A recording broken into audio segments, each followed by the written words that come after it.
This talk is not really about any particular technology in Debian. It's actually a talk about how Debian changed my life, which seems like something that people here might be interested in. So I'm here to tell my story. Thanks for coming. So I'm going to start from the beginning. I was born here in Scarborough, Ontario, on a street that looked like this. Yay, Canada. It was kind of like the suburbs of Toronto. And you could walk down my street and you would look out over the Scarborough Bluffs, and it looked like this. You know, snow for about 8 months of the year, but otherwise incredibly beautiful. But I didn't actually stay in Canada that long. So when I was about 3.5 years old, my family moved to upstate New York because my dad, he got a better job. And I think he was kind of like always interested and like excited about the American dream, basically. He wanted to move to the US to, be an American. So, when I was 3.5, we moved to this house in Camillus, New York, which is a suburb of Syracuse, New York. And it's generally an incredibly boring little suburban town.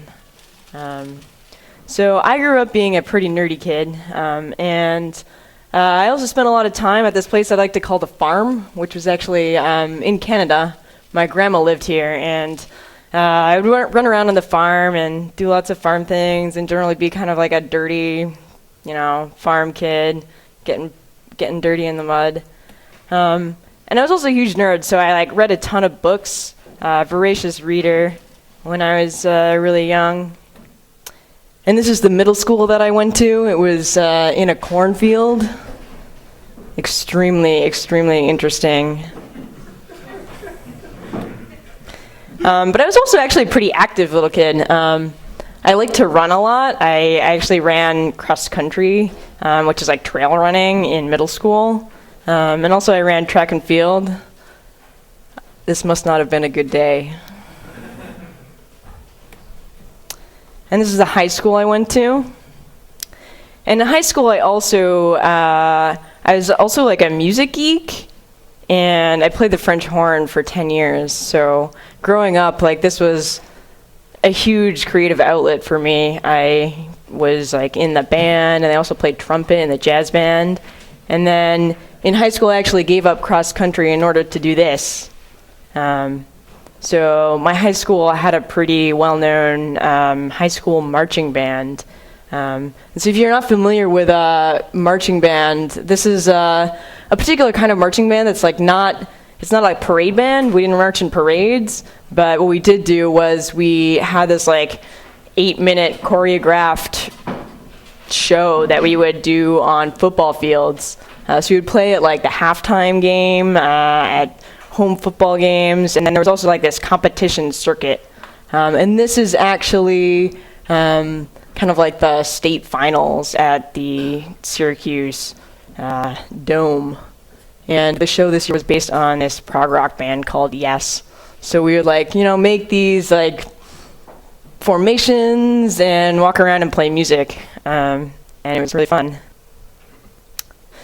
But during this whole time, while I was growing up in a cornfield and playing music and reading books, eventually I discovered computers, and I guess this was about mostly around middle school, I would say. So I got into computers through games, and I have really vivid memories of Mirror Magic on my little random machine, even in Ontario. So I brought games to the entire summer after some grade line. I was very feeling more of and one of the things that I found in games was escape. So the town that I grew up in was super boring, and I kind of looked to computers for adventure. So I really liked games that gave me the ability to kind of explore new worlds and didn't necessarily have linear storylines, but this is Wing Commander Privateer, which I loved. And one of the things I really liked about it was that you didn't have to follow the storyline if you didn't want to. You could just go around and run missions and make a lot of money and upgrade your ship. And you could do the story if you wanted, but you didn't have to. So my gaming experience was really driven by this desire to like explore new worlds and control my own experience. And this is my room in probably about 7th grade. I had this like compact desktop machine that I think we got at some like PC, what was that like big box store that was popular in the early 2000s? Circuit City, yeah, I think it was from Circuit City. And you can actually see that I'm running Windows XP on this, so this is before the Debian days. And I was also like a huge soccer player. You can see my like soccer team photos. And I hate to admit this, but I also had this obsession with horses, which you might notice from the decor. So back to gaming. My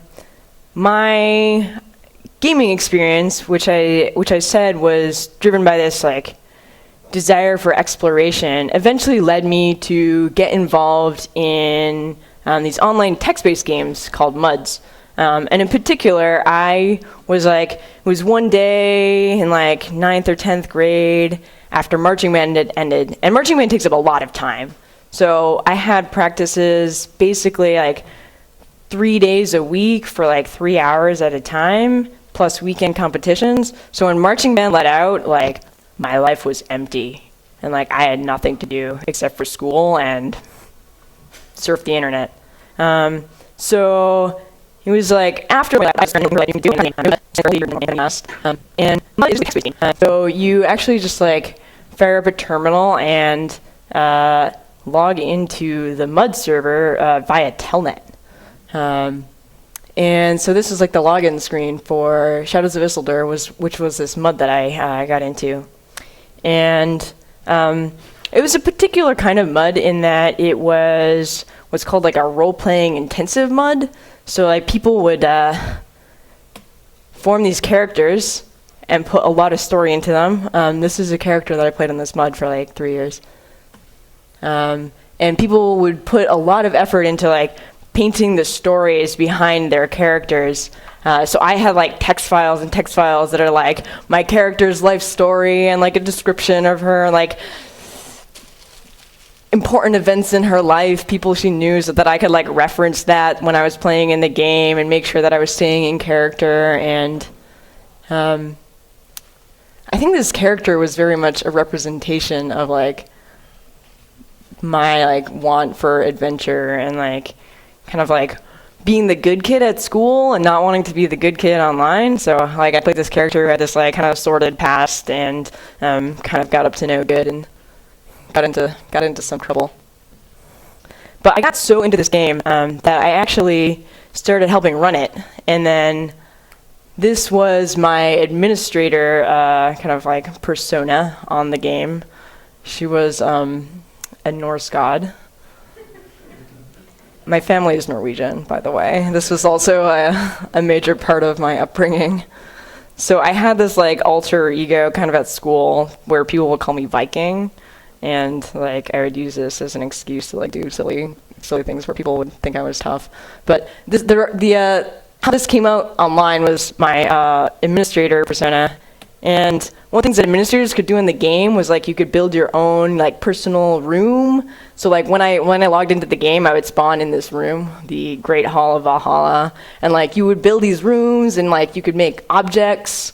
So like there were facilities in the game for you just to like, you know, write the descriptions for all these objects. And then like the purpose of the administrators on the game was actually to like run plots and kind of like keep the story going, because this particular game was incredibly story driven and it was a text-based game. So that's kind of all that you had.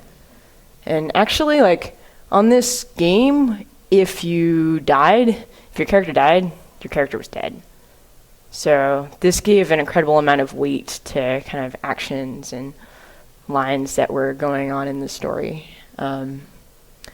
But this was kind of like the first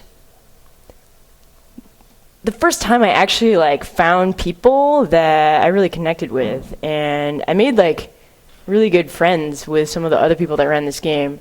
though they like lived, across the country. There was this one guy who lived in Missouri that I really took to, and like he was about the same age as me, and like most of the other administrators were older. So like, we talked about life, and like I got into like punk rock and got to like talk to this guy, and I think that having this outlet for like weirdos and nerds was a really huge part in me like feeling comfortable enough in my own skin to like make friends in real life, such as these. So I went on this program when I was 15, where I went to the Bay Area for like a week and was doing like science nerd things. And I actually was like so into this game that I met up with the person who wrote it while I was on this trip. I didn't tell my parents, by the way. Meeting people from the internet. I'm 15 years old. But he's actually like totally cool, nice guy, and like probably thought I was totally crazy little fan kid. But he was going to like the University of Santa Clara at the time, was studying to be a lawyer, and I actually think that meeting this guy in real life kind of like shattered my like mythos of the creator of this game a little bit. But he lives in Seattle now, and I have like an open invitation to like grab beers with him, so it's cool. And I also made friends in real life, and I kind of found all the weirdos at my school after having been able to like figure out how to express myself via meeting people online. And the friends that I made at school, we did crazy things like dressed up as the Spanish Inquisition for Halloween, and we would like go to all the different classrooms at my high school and like burst into the classroom. And at the time, I was really into running this game. But it turns out that the game was C program, and in order to be able to being a game beyond just like locks and storylines, you had to be able to, and you also had to be able to run the base. So because I wanted to like deepen my involvement in the game, I got my brother to help me install Debian on that compact machine that you saw on the previous slide. And at the time, installed Debian Sarge. It was testing at the time, I think. This was late 2004 probably. And that was kind of a pivotal moment for me. I started just like running Debian all the time. I've never run any Linux distro other than Debian. And it turns out that I'm like incredibly enthusiastic about things and curious, and I couldn't really keep my hands off of Debian in that like I was curious about how it worked. Like it's a pretty strange thing. Like there's 1,000 people all around the world that like somehow managed to create this like software that will run my computer. That's pretty amazing. And so I was curious. I was like 15 years old, and I wanted to learn more. And so like I started kind of like lurking around, like subscribed to probably Debian Deval, and started reading Planet Debian. And one day I was reading Planet Debian, and this blog post was on Planet Debian. It's a blog post written by Hannah Wallach, who I bet a bunch of you know. And right around this time was a time when Debian was really interested in increasing its diversity. And this organization had popped up called Debian Women, which was founded by Hannah and Aaron Clark and a few other people. And so Hannah wrote this blog post talking about Debian Women on Planet Debian. And when I read this blog post, I was like, holy shit, these people want me to like contribute. So that pretty much changed my life. Like I started getting on IRC, and I met a bunch of these people on IRC, and kind of started like funneling my energy away from the game and into Debian. So this was like 2 days after I read that blog post. I wrote my own. Like I had this blog that I was running on a subdomain of middleearth.us, which was the game site, because I was 15 years old and didn't have a server. So that was like the way I had a publishing platform on the web. And I had this WordPress blog, and I was like really excited. So I like wrote this response blog post, which describes in my own words at the time, like how I felt. So I like started learning to package, and I started learning Python, and Christian Perrier, who's another Debian developer, kind of like took me under his wing, and like I helped out with the Shadow team, which, you know, packages some kind of important utilities, and that made me feel really important.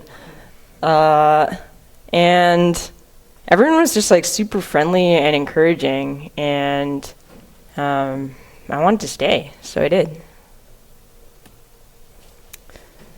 So this is me wearing a Debian Women t-shirt that I had to like awkwardly ask my mother for money to buy, because like I think it was like Steve McIntyre that had been the person who instigated Debian Women t-shirts, and he lived in the UK, and like I was in upstate New York, and like had to like pay him dollars so he could send me a t-shirt, and my mother was just like, I don't know, whatever, sure, you can have some money. What are you doing?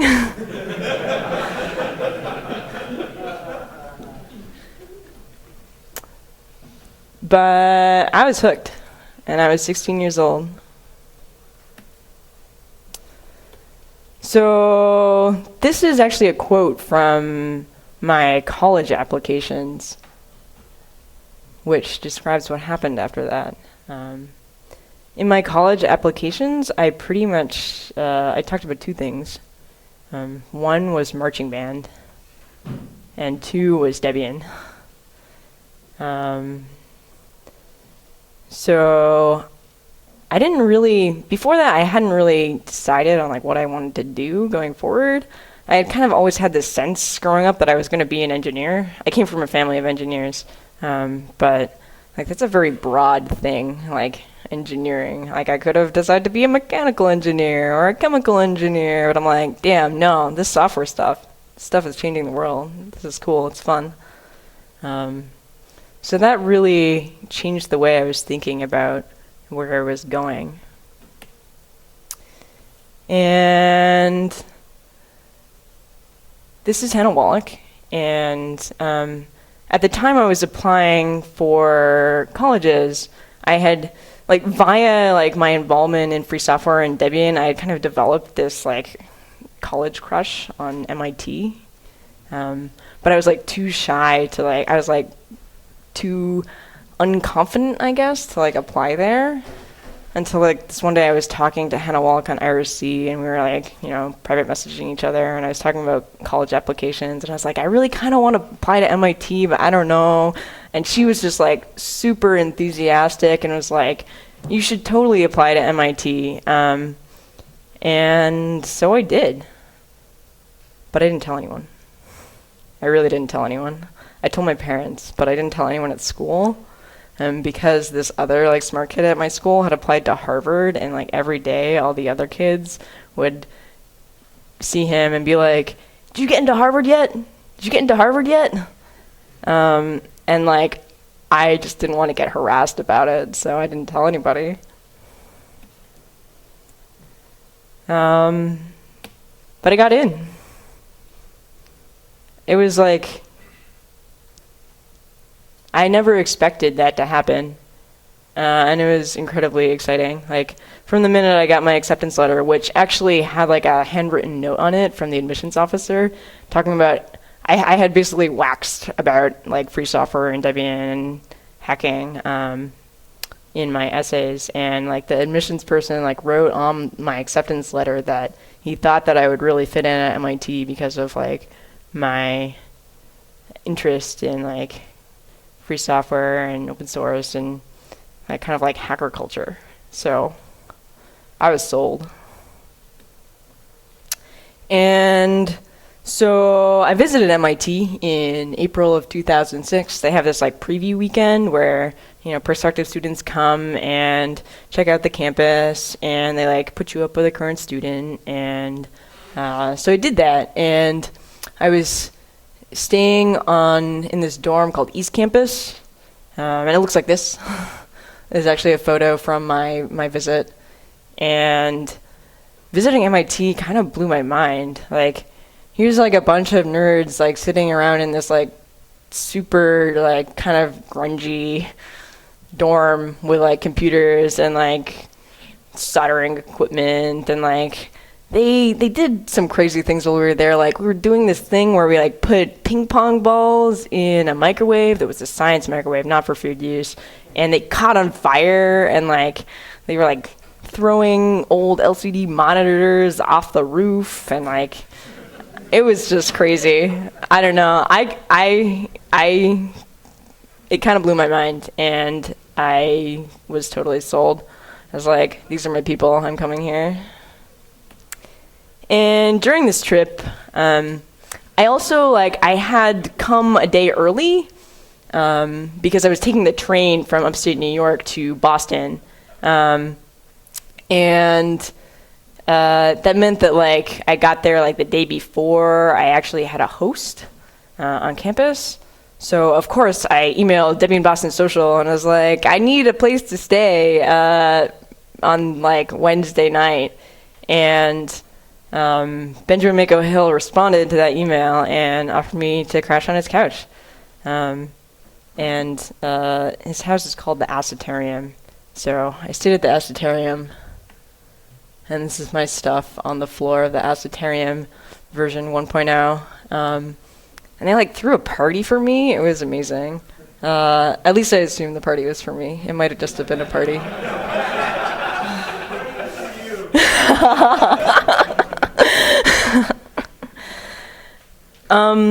And yeah, so like I had started just like meeting people from the internet in real life, which I didn't tell my parents about. But on this trip, another amazing thing happened, which was because I was staying with Mako, he gave me the tour of the MIT Media Lab, which was where he worked at the time. And on that tour, I met this guy who was like working in a lab, and that guy just happened to be looking for like hackers to like employ for the summer. And so like I go home and get an email from this guy who's like, do you want a job? Because like Mako had introduced me as like this like Debian hacker, and so he's like, wow, awesome like high schooler who is probably unemployed, and I need some help. So despite the fact that they weren't going to pay me very much and I was going to be like living alone in an expensive city, and I said yes because I really wanted to get out of my town. So it pretty much went from this, which was a Saturday in June of 2006, and on Monday it was this. On Sunday, the day after I graduated, my dad drove me to Cambridge, Massachusetts in the family minivan, unloaded all of my stuff in my new Cambridge apartment, and drove off. He left me there that same day. So luckily, I knew some people in Cambridge already, and Mako and his partner Mika basically adopted me for that summer. So because I didn't really know anyone, I didn't know any students, like all the other students in my year weren't there yet, I pretty much spent my entire time hanging out with Debian people that summer. And Mako Mika fed me lots of delicious vegetarian food because I had never cooked before in my life. And that was my social group. We did things like rode bicycles, and they were kind enough to introduce me to some actual MIT students. There's some in the middle of this picture. And the summer went on. At the end of the summer, I actually moved into MIT. This is East Campus, which is the place where I lived my first year. And East Campus would do this thing where they would build these giant crazy contraptions, and this was a thing that they were calling Jesus the Ride, which ended up being a giant cross that had this counterweight on it, and they would strap people to it and put them on the ground and then launch them, and you would go up until your nose was 2 feet from the ground, and then the counterweight was carefully calibrated to make sure that you would just go back. So I was pretty sold on this as a place to live. Safety first, right? And eventually ended up moving into this kind of crazy co-op on campus and broadening my skill set in hacking, such as in building bicycles, building crazy contraptions in the basement. Yeah, this is a giant Tesla coil. Actually, my involvement in this project was this.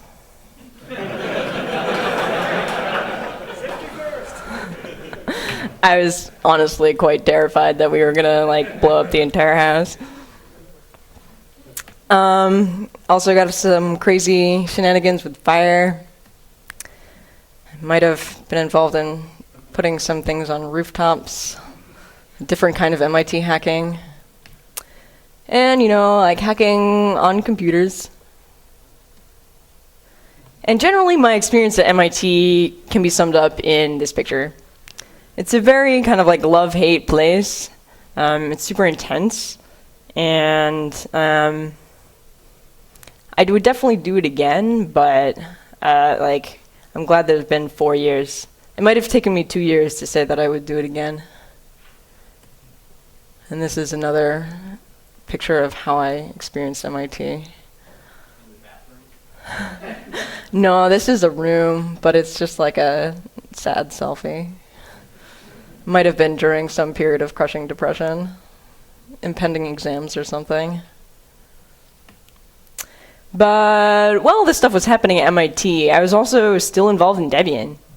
I actually spent 2 summers like traveling around Europe, and I went to DebConf 7 with my own money that I had earned, with jobs that I had gotten via Debian, actually.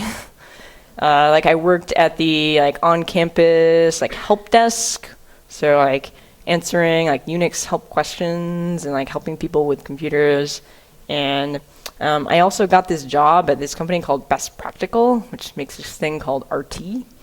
And the way I got this job was like the owner of this company had like heard of me and like my like Debian cred and like tracked me down and was like, "Do you want a job?" And of course I said yes. And he was so awesome to let me like run around and go to Europe during the summers while I was working for him. And this is more DebConf 7. Scotland is full of castles, and David Nusino is apparently eyeing the camera. And I kept going to DebConf. I went to DebConf 9, and this is the t-shirt that Best Practical gave me. A very apt t-shirt. And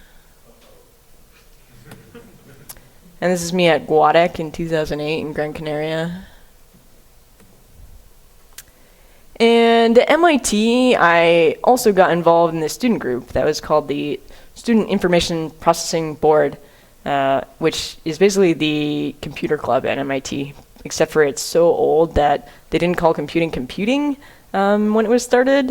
It was actually like started to like manage the time sharing on like this Multic server. And this organization is full of tons of hackers, so obviously like I was drawn to it because of my experience in Debian. And this student group did a lot of really cool things. Like they revamped the entire kind of like campus Linux distro while I was there to be based on Debian, actually, and it still is to this day. And my favorite class that I took at MIT was the operating systems class. Which kind of changed my life in that I decided that I wanted to like do operating systems research. I was like very close to going to grad school at MIT and doing a master's with the Parallel and Distributed Operating Systems group.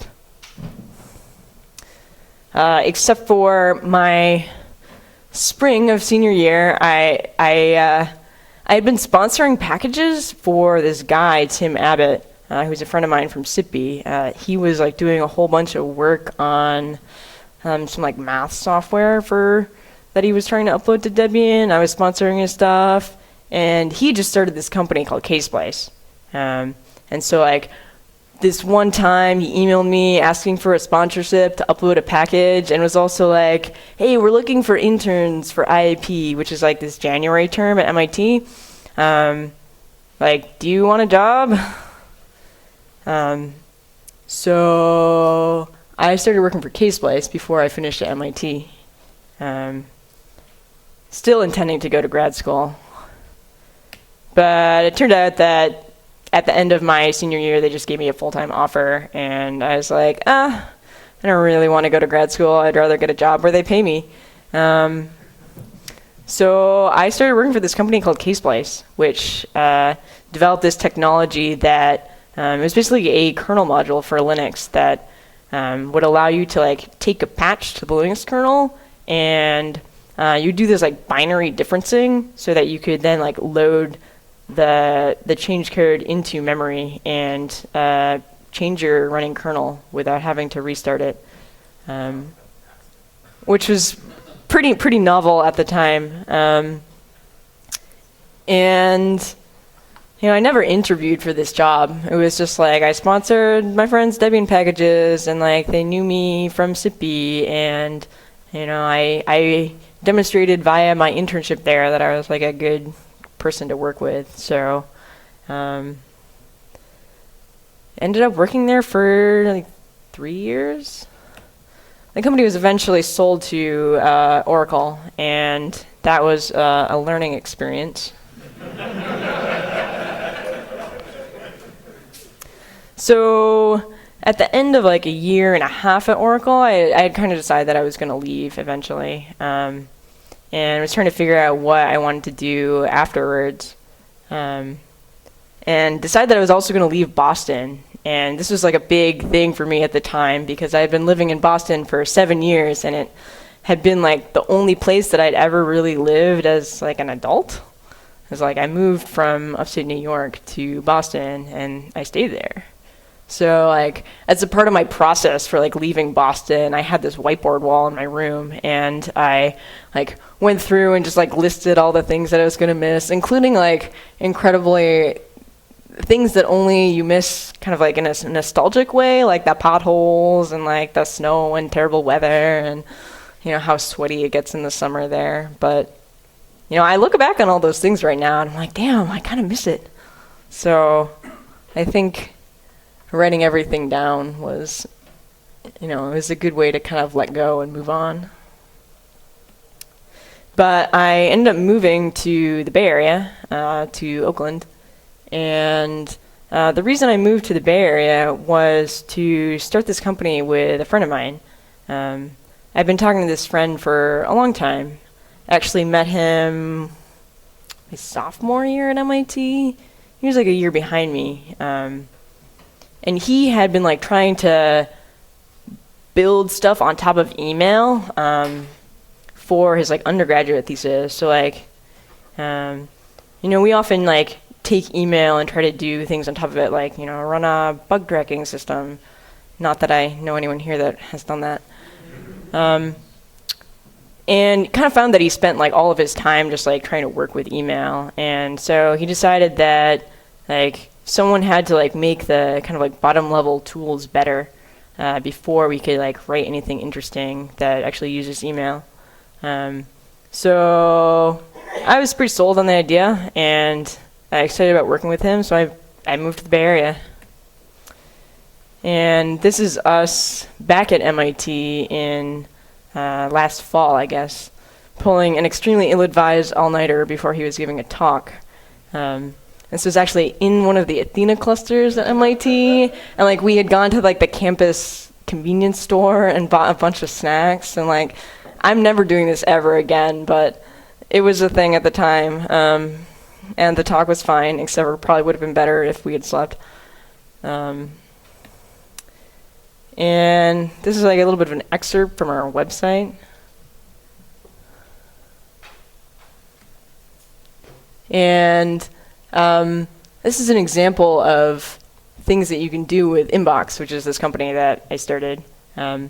We actually the way that we've been going about the company has also been really influenced by my experience in Debian. Like, for example, we released our code as AGPL, which I would never even known that existed without my experience in Debian and free software. So, yeah, this is an example of like using our API. We kind of like provide this like higher level API for interacting with email that like gives you threads across all providers, not just Gmail. Like allows you to easily mark things as read and archive, and this is like tags-based API. And we do that across all providers, like, you know, even your Dovecot installation. So we're kind of trying to evolve email from the inside out by like making something that's compatible with what we already have. And I'm pretty excited about where that's going. But the main reason I wanted to give this talk was to say thank you. Because I wouldn't be who I am without the amazing community that is Debian. So thanks for doing what you do.